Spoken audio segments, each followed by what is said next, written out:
ராமநாதபுரத்தில் hydro carbon கிணறுகள் மீண்டும் வேலையை காட்டிய திமுக. நாதக சீமான் காட்டம்.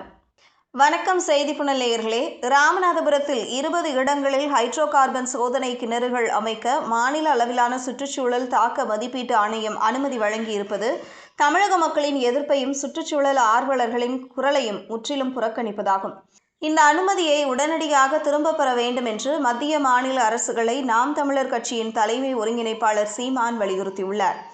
இது தொடர்பாக அவர் வெளியிட்டுள்ள அறிக்கையில், ராமநாதபுரத்தின் தனிச்சியம், பேய்க்குளம், கீழச்செல்வனூர், கே. வேளங்குப்பம், காவனூர், காமன்கோட்டை, சிறுவயல், ஏ. மணக்குடி, சீனங்குடி, அழகர்தேவன்கோட்டை உள்ளிட்ட 20 இடங்களில் எண்ணெய் கிணறுகள் அமைப்பதற்கு ஒன்றிய அரசின் எண்ணெய் மற்றும் எரிவாயு கழகம் முன்மொழிந்த நிலையில், அதற்கான சூழலியல் அனுமதியை மாநில அளவிலான சுற்றுச்சூழல் தாக்க மதிப்பீட்டு ஆணையம் வழங்கியிருக்கிறது.